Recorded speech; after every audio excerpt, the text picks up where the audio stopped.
Question number 8 देख लेते हैं। When a 12-volt battery is connected across unknown resistor, there is a current of 2.5 milliampere. Current देखिए milli ampere में दिया है हमको। मिली मतलब कितना होता है? मिली का मतलब होता है 10⁻³ ठीक है। तो 2.5 मिली एम्पियर का मतलब होगा 2.5 इंटू 10⁻³ एम्पियर ठीक है। चलिए आगे देखते हैं। Find the value of resistance. बहुत ही सिंपल सा क्वेश्चन है। ओम्स लॉ अप्लाई करना है।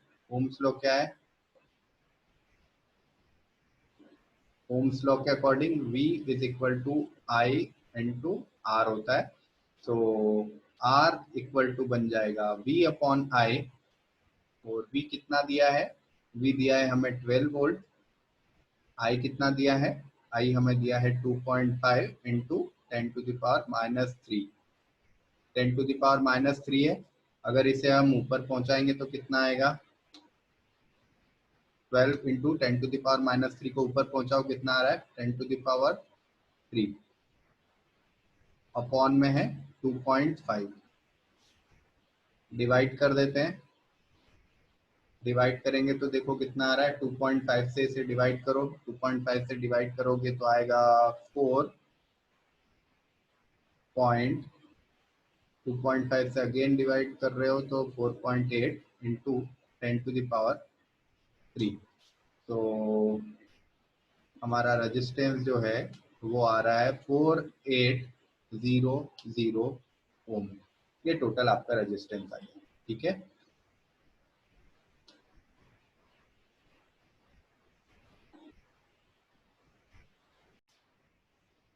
इसे एक और तरीके से आप लिख सकते हो। 10⁻³ का मतलब कितना होता है? यहाँ पर देख लो 10⁻³ को हम किलो भी लिखते हैं। किलो ठीक है। ये वही किलोग्राम वाला किलो है। तो यहाँ आप इसे 4.8 किलो ओम ऐसा भी लिख सकते हो ठीक है। ये भी आपका आंसर है। एनसीईआरटी में आपका आंसर किलो ओम में दिया है। और अगर 4800 ओम्स लिखते हो आप तो वो भी करेक्ट है। और 4.8 किलो ओम लिखते हो तो वो भी करेक्ट है। नेक्स्ट क्वेश्चन देखते हैं। नेक्स्ट क्वेश्चन में दिया है हमको a battery of 9 volt connected in series with register 0.2 0.3 0.4 0.5 and 12। तो ये रजिस्टर्स कैसे हैं देख लीजिए। सीरीज में कनेक्ट किया है। ये किया है 0.2 ओम, फिर है 0.3 ओम, फिर है 0.4 ओम और फिर है 0.5 ओम एंड देन है 12 ओम। और ये पूरा जो सर्किट है इस सर्किट को हमने 9 वोल्ट की एक बैटरी के साथ कनेक्ट कर दिया है। इस तरह का हमारे पास में क्वेश्चन में जो दिया है उसको हम इस तरीके से सर्किट में डिजाइन कर सकते हैं। ये 9 वोल्ट ठीक है। अब ये सारे क्योंकि सीरीज में कनेक्ट है इसलिए टोटल रेजिस्टेंस कितना होगा? तो total resistance R is equal to sum of all the resistances 0.2 plus 0.3 plus 0.4 plus 0.5 plus 12। ये टोटल हो रहा है 13.4 ओम। टोटल रेजिस्टेंस हमारा हुआ 13.4 ओम।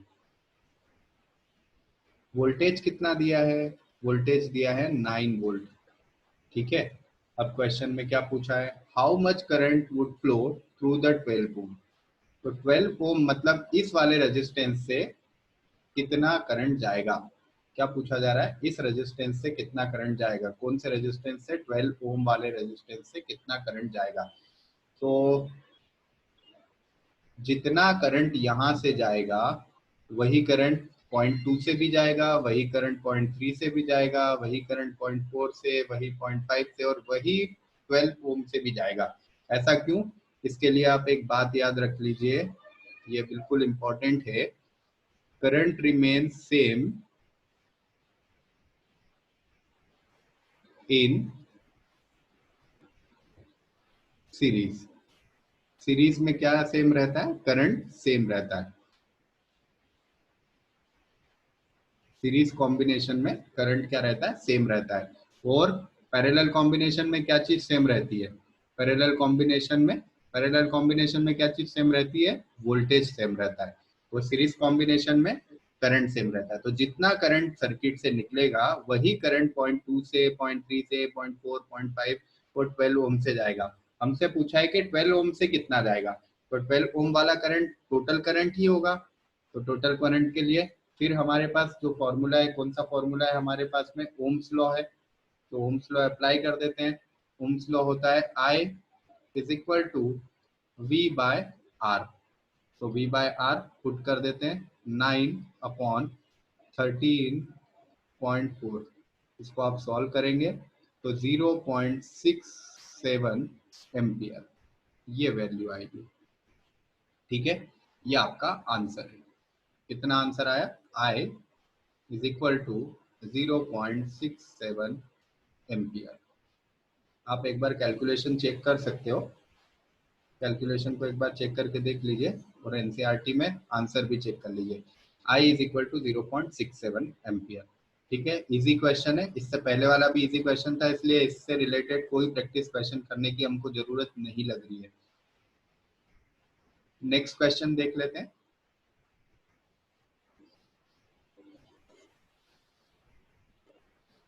क्वेश्चन दिया है, how many 176 ohm resistors are required to carry 5 ampere of 225 ampere on a 220 volt line. इसका मतलब है 220 वोल्ट लाइन पे अगर 5 एम्पियर का करंट आपको चाहिए तो कितना रेजिस्टेंस होना चाहिए? तो रेजिस्टेंस के लिए तो सीधा फॉर्मूला है R is equal to V upon I। इससे हमारी वैल्यू बन रही है 220 अपॉन 5 विच इज 44 ओम। ठीक है, ये हमारी एक वैल्यू आई है। लेकिन 44 ओम का रेजिस्टेंस तो हमारे पास है ही नहीं। 44 ओम का रेजिस्टेंस तो हमारे पास है ही नहीं ना क्वेश्चन में तो हमारे पास में कौन सा रेजिस्टेंस है? क्वेश्चन में हमारे पास है 176 ओम का रेजिस्टेंस। और 176 के ओम के रेजिस्टेंस का कॉम्बिनेशन हमें बनाना है और 44 ओम ट्राई करना है। और कैसा कॉम्बिनेशन बनाना है? पैरेलल। तो पैरेलल कॉम्बिनेशन में फॉर्मूला क्या होता है? 1/r parallel is equal to 1/r1 plus 1/r2 plus 1/r3 plus 1/r4। ठीक है, और अगर ये सारे रेजिस्टेंसेस सेम होते, ऐसे n नंबर ऑफ रेजिस्टेंसेस हो और ये सारे रेजिस्टेंसेस आइडेंटिकल हो, मतलब 1/r plus 1/r plus 1/r up to 1/r, जहां तक, कहां तक? n तक, n नंबर ऑफ रेजिस्टेंस हो, तो आप इसको क्या लिखोगे? n अपॉन r लिख दोगे। 1/rp is equal to n upon r, या rp इज इक्वल टू कितना हो जाएगा इस केस में? इस केस में देखो rp इक्वल टू कितना हो रहा है? इस केस में rp इक्वल टू हो जाएगा r by n। rp equal to r by n। अब जरा ध्यान से सोचिए, rp क्या है, r क्या है और n क्या है? rp है पैरेलल कॉम्बिनेशन का टोटल रेजिस्टेंस, जो कितना होना चाहिए? जो होना चाहिए हमको कितना मिलना चाहिए? 44 ओम। ठीक है, तो आरपी की वैल्यू रख दी हमने 44 ओम। आर क्या है? आर वो रेजिस्टेंस है जिनको हमें पैरेलल में कंबाइन करना है, तो वो हो गया 176। ठीक है, और एन क्या है? तो एन है हाउ मेनी, कितने रेजिस्टेंसेस कनेक्ट करें कि 44 बन जाए। तो बस यहीं से आंसर आ जाएगा, n is equal to 176 upon 44 that is equal to 8। तो आपका आंसर आया, answer is 8 registers। 8 registers of 170, 8 registers of 176 ohm are connected in parallel. Then it will deliver 5 ampere current from the 220 volt line. Okay.